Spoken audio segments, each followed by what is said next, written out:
चलिए quick revision. Chapter का नाम क्या बच्चा? चार्जेस। ठीक है, तो चार्ज का मतलब क्या है?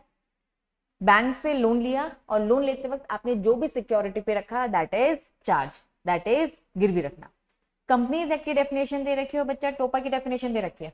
कंपनीज एक्ट बोलता है हमारे हिसाब से चार्ज मतलब प्रॉपर्टी कुछ ना कुछ गिरवी रखना प्लस इंक्लूडिंग मॉर्गेज भी। टोपा बोलता है हमारे हिसाब से इमूवेबल प्रॉपर्टी गिरवी रखते हैं। ठीक है, तो हमारे लिए चार्ज अलग है और मॉर्गेज अलग है। टोपा के हिसाब से चार्ज अलग है, मॉर्गेज अलग है, ये हमने चैप्टर के एंड में पढ़ा था। कंपनीज बोलता है मेरे लिए दोनों एक है। फिर हमने पढ़ा चार्ज दो टाइप के होते हैं। जब आप प्रॉपर्टी गिरवी रखते हो तो दो टाइप के रखते हो, एक रखते हो फिक्स चार्ज, दूसरा रखते हो फ्लोटिंग। फिक्स बोलता है कि किसी एक पर्टिकुलर प्रॉपर्टी को हमने फिक्स कर दी, चाहे वो मूवेबल है चाहे वो इमूवेबल। फ्लोटिंग बोलता है जो कि चेंज होती जाएगी प्रेजेंट में भी और आने वाले फ्यूचर में भी। फिर हमने क्रिस्टलाइजेशन पढ़ा। शॉर्ट में अगर बोलूं तो क्रिस्टलाइजेशन मतलब क्या? आप अपने फ्लोटिंग चार्ज को फिक्स कर देते हो। ये कब कब करते हो बच्चा? वाउंड अप में, सीज करो नहीं कर रही है कंपनी काम, या फिर डिफॉल्ट। फिर हमने पढ़ा रजिस्ट्रेशन कराना पड़ता है, चाहे आपकी प्रॉपर्टी इंडिया में हो चाहे आपकी प्रॉपर्टी बच्चा बाहर। आप क्या कर सकते हो? चार्ज क्रिएट कर सकते हो इन इंडिया और आउटसाइड इंडिया। आपको आरओसी के पास रजिस्ट्रेशन करवाना पड़ता है। एक्चुअली में होता क्या है, कंपनी ने लोन लिया, प्रॉपर्टी गिरवी रखी, ये इतनी इंपॉर्टेंट बात होती है कि आरओसी को पता होना चाहिए। ठीक है, आरओसी के पास आप वो रजिस्टर्ड करवाओगे। फिर हमने ड्यूरेशन पढ़े कि विद इन 30 डेज के अंदर नहीं करवा पाते हो तो 300 दिन का टाइम मिलता था पहले, अब ये 300 दिन का टाइम नहीं मिलता है, 60 डेज का टाइम मिलता है। यस बच्चा, क्वेश्चन आएगा तो सारी चीजें यस बच्चा लिखना पड़ेगा आपको सारी बातें। ठीक है, चलिए नेक्स्ट क्या है? सर्टिफिकेट की बात हो रही है। अब हमने आरओसी के पास रजिस्ट्रेशन करवाया, आरओसी क्या देगा बच्चा? एक सर्टिफिकेट हमें देगा कि हाँ हमने आपने जितनी भी इंफॉर्मेशन दी थी वो सारी इंफॉर्मेशन हमें करेक्ट ला कर रही है। ठीक है, तो एक सर्टिफिकेट आ गया कि चार्ज क्रेडिट हो गया। देन बच्चा सारी बातें हमने रूल्स रेगुलेशंस पढ़ी थी। ठीक है, इसको रिपीट नहीं करेंगे। नेक्स्ट हेडिंग क्या पढ़ी थी? क्या कॉन्सिक्वेंस है? रजिस्ट्रेशन करवाना था चार्ज का, नहीं करवाओगे तो क्या क्या होगा? इन्होंने बोला भैया देखो अगर आपने नहीं किया तो वो चार्ज हम वॉइड मानेंगे। ठीक है, देन आप लाइबल हो जाओगे पेमेंट रिपे करने के लिए, मतलब बैंक को वापस पे करना पड़ेगा, इमीडिएटली पे करना पड़ेगा। आपको फाइन लग सकता है बच्चा, है ना, 1 से 10 लाख तक का। आपको इम्प्रिजमेंट जेल तक हो सकती है और विद अलग से फाइन या फिर बोथ हो सकता है। दैट मीन्स पनिशमेंट दे रखे। फिर उन्होंने बोला application for the registration of charge by the charge holder. Charge holder कौन है? बैंक, फाइनेंशियल इंस्टीट्यूट जिनसे हम पैसे ले रहे हैं और गिरवी रखा है। कायदे से रूल क्या है? बोलता है कि कंपनी को जाके रजिस्ट्रेशन करवाना है आरओसी के पास, लेकिन अगर कंपनी नहीं करवा पाती है, कंपनी हो जाती है fail, in that case bank जाकर करवाएगा, लेकिन बैंक के पास पूरा राइट अपने पैसे रिकवर करने का। ठीक है, चलिए कोई भी मॉडिफिकेशन है वो भी इन्फॉर्म करोगे। नोटिस ऑफ चार्ज में हमने क्या पढ़ा था बच्चा? बताइए क्या पढ़ा था नोटिस ऑफ चार्ज में? नोटिस ऑफ चार्ज में हमने पढ़ा था अगर आपने रजिस्ट्रेशन करवाया दैट मीन्स हम मान लेंगे कि आपको मालूम है कि प्रॉपर्टी गिरवी है, आपकी सारी इंफॉर्मेशन कंप्लीट नॉलेज आपके पास है, ये हम मान लेंगे। ठीक है, फिर हमने पढ़ा था रजिस्ट्रेशन ऑफ चार्ज, है ना, by the register of charge by the company. Company भी रजिस्टर मेंटेन करेगी और कंपनी भी और आरओसी दोनों करेगा। फिर हमने प्रिजर्वेशन पढ़ा था बच्चा, प्रिजर्व करके रखना है कंपनी को उस रजिस्टर को, परमानेंटली करना है चार्ज का, लेकिन जो वो डॉक्यूमेंट एग्रीमेंट था उसे 8 साल तक के लिए। ठीक है, इंस्पेक्शन यस किया जा सकता है। सेटिस्फेक्शन ऑफ चार्ज क्या? आपने पूरा चुका दिया है तो बच्चा इन्फॉर्म कर दो। किसको बताओगे? आरओसी को, बैंक या फिर कंपनी, दोनों बताएगी। फिर बच्चा हमने क्या पढ़ा था? एक रिसीवर एक मैनेजर भी अपॉइंट होता है, इंटीमेट किया जाएगा ये भी, और कॉन्ट्रावेंशन करोगे तो ये ऑफ कोर्स पनिशमेंट मिलेगी। सरकार चाहे तो रेक्टिफिकेशन करवा सकती है बच्चा बाय द सेंट्रल गवर्नमेंट। अगर आपसे कुछ गलतियां होगी सीजी के पास जाओ, बताओ हमने कुछ गलत एंट्रीज कर दी है, वो सारी चीजें देखेगा और रेक्टिफाई करना अलाउ भी कर सकता है, मना भी कर सकता है। ठीक है, चलिए फिर हमने वो सारे केसेस पढ़े थे।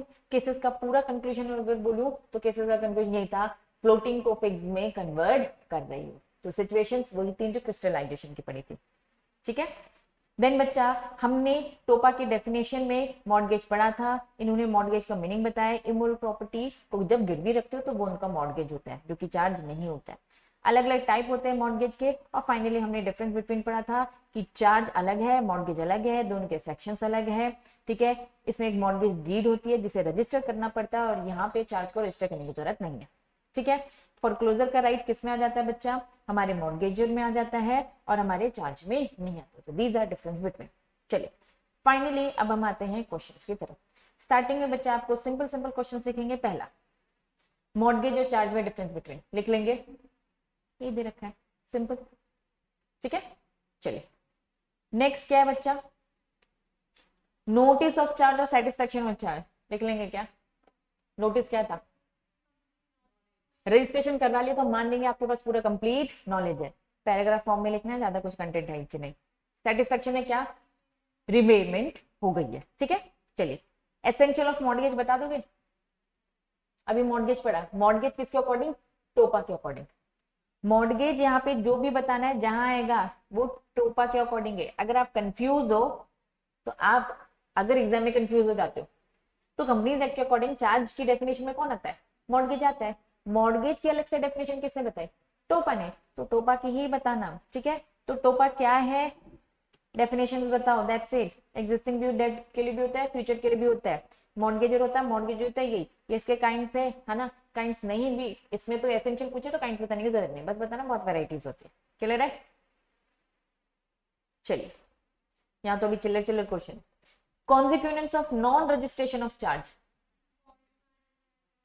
वॉइड मान लिया जाएगा, मनी इमीडिएट पे करना पड़ेगा, फाइन पनिशमेंट सब मिल रही थी, ठीक है। चलिए व्हाट आर द कॉन्सिक्वेंस, ये इसी का ही है क्वेश्चन, अलग तरीके से भी लिखा जा सकता है। What are the consequence of the non registration of charge, है ना, जिसका रजिस्ट्रेशन आपका कंपलसरी था। सेम क्वेश्चन है बच्चा, ठीक है, अलग तरीके से बस लिखा है थोड़ा सा। नेक्स्ट आ जाओ बच्चा, what is the effect of crystallisation of the floating, अगर आप, है ना, क्रिस्टलाइज करते हो तो क्या इफेक्ट होगा, और what is meant by floating charge और how it would be crystallized। Fix हो जाएंगे, तो हमें ये बताना है कंपनी वाइंड अप करने वाली है, कंपनी सीज कर रही है, कंपनी ने फ्रॉड चीटिंग डिफॉल्ट किया है, तो वो हो जाएगा। तो सब यही आंसर लिखना है, दो अलग तरीके से लिखा है, दोनों का सेम है। Explain clearly the meaning of the terms, इन्होंने क्या बोल रखा है, फिक्स चार्ज और फ्लोटिंग चार्ज, दोनों का मीनिंग बता दो। फिक्स मतलब फिक्स होता है, इमूवेबल मूवेबल, फ्लोटिंग क्या बोलता है, प्रेजेंट भी और फ्यूचर, मूवेबल इमूवेबल सब, ठीक है। दी सर्कमस्टांसेस बताओ जिसमें फ्लोटिंग चार्ज ऑटोमेटिकली फिक्स हो जाए, वही तीन, कंपनी वाइंड अप हो रही है, सीज हो रही है, डिफॉल्ट हो रहा है, ठीक है। चलिए चलो मिस्टर जे करते हैं, जो भी लिखा है, mister J charge created orally shell also require registration comment. ये छोटी छोटी बातें, ठीक है, ये इतनी छोटी छोटी बातें हमने नहीं पढ़ रखी है, लेकिन इसका आंसर लिख लो यस। अब पढ़ो वापस क्वेश्चन, चार्ज क्रिएट किया गया है ओरली, क्या इसका भी रजिस्ट्रेशन करवाना है, हाँ। रजिस्ट्रेशन मतलब कहाँ, आरओसी के पास रजिस्ट्रेशन से, रजिस्ट्रेशन एक्ट नहीं पहुंचना है, ठीक है। चलिए अगर ओरली भी अगर आपने कोई गिरवी रखा है और लोन दिया है तो यस बच्चा उसका भी क्रिएट करना पड़ेगा, आरओसी को इन्फॉर्म करना पड़ेगा, हमने चार्ज क्रिएट किया। नेक्स्ट क्वेश्चन, अ कंपनी में क्रिएट मॉर्गेज और चार्ज, कंपनी क्या कर सकती है, मॉर्गेज चार्ज क्रिएट कर सकती है, including floating charge on any of its book debts. क्या बुक डेट्स को भी गिरवी रख सकती है, रख सकती है, सब गिरवी रखा जा सकता है, कंपनी की सारी चीजें, कंपनी के स्टॉक्स, कंपनी के बुक्स, रिकॉर्ड्स, सारी चीजें गिरवी रखी जा सकती है, मूवेबल इमूवेबल सब, सारी चीजें गिरवी रख ली जाती है, बुक डेट्स सब। बुक डेट्स मतलब जितने भी रिकॉर्ड एंड नोट रहता है, हाँ शिवानी, बुक डेट से मतलब डेटर से, ये बच्चा बुक डेट से मतलब डेटर, जो बुक्स है जिसमें डेटर से मतलब इन डेटर से उधारी लेने का राइट किसके पास है, बैंक के पास है। अभी तक किसके पास राइट था, हम खुद इनसे रिकवर करते, लेकिन अब किसके पास आ गया, उनके पास। तो इन सब को गिरवी रखा जा सकता है। शिवानी क्लियर है डाउट बेटा, चलिए तो ये बस 1-1 लाइन के, एक्चुअली बहुत पुराने क्वेश्चंस हैं, ये क्वेश्चंस बहुत पुराने, और ये 1-1 मार्क्स से क्वेश्चन आ चुके हैं एक जमाने पे, 2010 या 12 की मैं बात करूंगी, है ना, चांसेस कम है, लेकिन स्टिल अगर 1 मार्क्स का भी कहीं भी किसी एक बड़े क्वेश्चन का पार्ट बन जाता है तो बन जाना चाहिए। उस टाइम पर एग्जाम के पैटर्न्स अलग होते थे, एक मार्क्स के क्वेश्चन आ जाते थे, अब ये सब नहीं आते, ठीक है, लेकिन स्टिल एक बड़े क्वेश्चन का अगर ये पार्ट बनेगा तो आंसर बनना चाहिए। नेक्स्ट बच्चा, इसका भी आंसर यस है। A charge is created always required registration under the TOPA, सोच समझ कर बोलना, एक चार्ज क्रिएट किया गया है, क्या उसका रजिस्ट्रेशन हमेशा क्या टोपा में रिक्वायर्ड है? नहीं, नहीं। पूजा यस और no? Question mark. Arvind, Jhalak, Priyanshi, Shivani, फटाफट चैट बॉक्स में। नो। बाकी सारे बच्चे फटाफट चैट बॉक्स मुझे चाहिए जल्दी से। झलक ने बोल दिया नो, प्रियांशी का भी नो है, अरविंद का भी नो है, और कौन रह गया यहाँ? शिवानी ने भी नो बोल दिया। तुम दोनों भी नो कह रहे हो? आंसर इज क्या question? A charge created always required registration, answer is no. सब सही है पूजा को छोड़कर। चलिए, तो इन शॉर्ट बच्चा समझिए, हमने केस पढ़ा था, अगर आपको याद होगा, वहां पर इमूवेबल प्रॉपर्टी की स्पेसिफिक बात की गई थी। ठीक है, वहां बोला था इमूवेबल प्रॉपर्टी रजिस्ट्रेशन एक्ट की बात करता है। और यस बच्चा, हमने रजिस्ट्रेशन एक्ट पढ़ा है। रजिस्ट्रेशन एक्ट साफ साफ बोलता है इमूवेबल प्रॉपर्टी वहां रजिस्टर में तब कोई मतलब है, मूवेबल प्रॉपर्टी तो वैसे ऑप्शनल होती है। यहाँ पे ऐसा कोई स्पेसिफाई नहीं किया। और यहाँ पे एक्ट कौन सा है? टोपा। टोपा है ना, रजिस्ट्रेशन एक्ट है ही नहीं। फिर आप मूवेबल इमूवेबल दोनों बताते ना। टोपा क्या बोलता है? ये तो ट्रांसफर की बात करता है। ठीक है, फिर रजिस्ट्रेशन एक्ट अट्रैक्ट होगा। रजिस्ट्रेशन, अगर मैं कह रही हूँ इमूवेबल प्रॉपर्टी है, साफ साफ रजिस्ट्रेशन एक्ट, रजिस्ट्रेशन एक्ट क्या बोलता है? इमूवेबल प्रॉपर्टी को रजिस्टर करना है तभी आप मालिक माने जाओगे, मालिक नहीं तो नहीं माने जाओगे। क्या यहाँ पे ऐसी कुछ बात बोली है? इन्होंने तो टोपा एक्ट बोला। क्या टोपा में कहीं कोई भी रजिस्ट्रेशन करने की बात आपने पढ़ी है? मैं तो कह रही हूँ टोपा ही पढ़ा तुम लोगों ने, तो कहीं कोई लिंक ही नहीं है। तुम लोग के तुक्के हैं तो भैया सही है, ठीक है, नो है। लेकिन क्या बोलता है? अ charge created always required registration टोपा, ऐसा कहीं कुछ हमने पढ़ा नहीं है। तो जो ये स्टेटमेंट है करेक्ट है कि इनकरेक्ट है बच्चा? स्टेटमेंट इज इनकरेक्ट, ऐसा कुछ भी नहीं है। 1 मार्क्स का क्वेश्चन है ये। 3 क्वेश्चन 1 मार्क्स के आए, इनके आंसर बस बच्चा करेक्ट इनकरेक्ट दिए जाते थे, इसमें कोई आपको लिखने की जरूरत ज्यादा है ही नहीं। क्लियर है? हाँ, और रजिस्ट्रेशन एक्ट में भी क्या सारे होना जरूरी होते हैं? बस इमूवेबल तो करवाना पड़ेगा, वो भी रजिस्ट्रेशन एक्ट में। ठीक है, हमने केस पढ़ा था।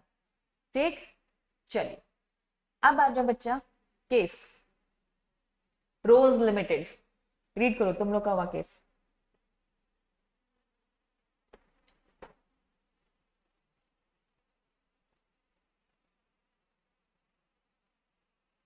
बुक डेट्स हो सकते हैं, पढ़ा है अपन ने, है ना?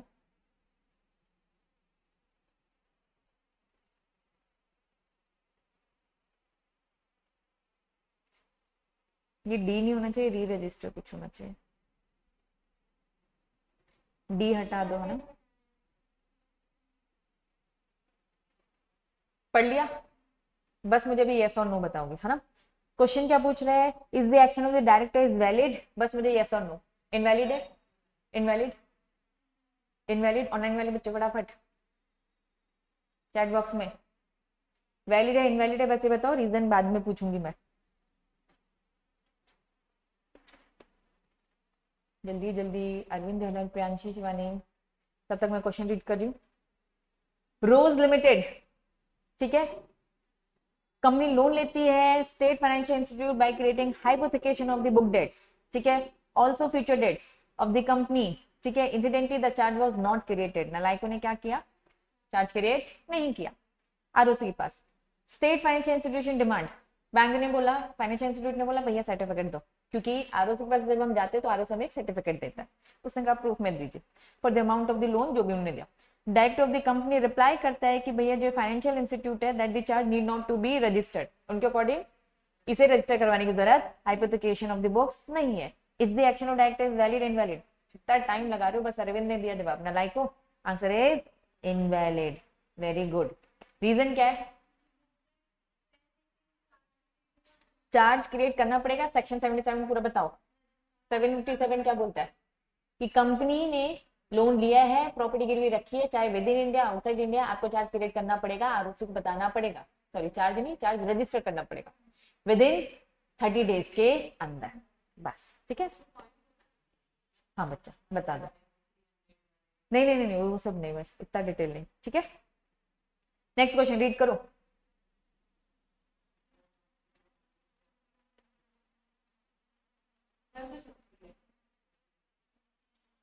दो क्वेश्चन पूछे, क्वेश्चन पूरा रीड कर, जल्दबाजी नहीं। XYZ लिमिटेड हैज ऑफिस कहाँ है, बिल्डिंग कहाँ है, लंदन में। Company has been granted term loan, कितना लिया बच्चा, 15 crore from a bank. Company want to mortgage office building of the London, examine the provision. पहला one by one, whether the company can mortgage the above office building, yes और no. Yes yes Pooja. Online वाले बच्चों फटाफट chat box में।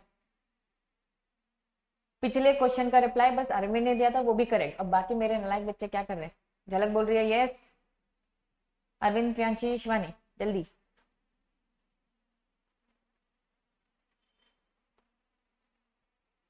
अरविंद बोल रहे हैं yes, very good. Priyanshi very good, सब बच्चे रिप्लाई दे रहे, अच्छी बात। शिवानी रिप्लाई कर,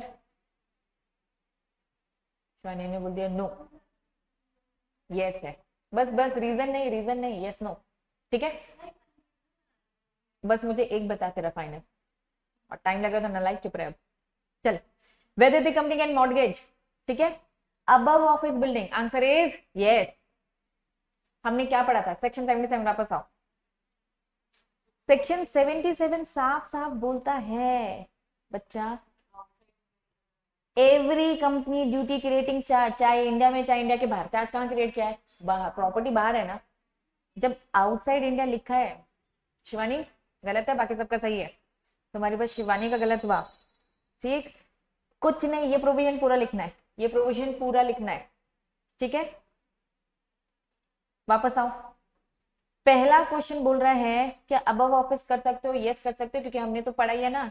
next continue, charge can created for a property situated outside India, पहले तो उन्होंने बोल रखा है weather company can mortgage the above property of the building, yes. Charge है ना, क्रिएट है, वो भी क्रिएट होना चाहिए था।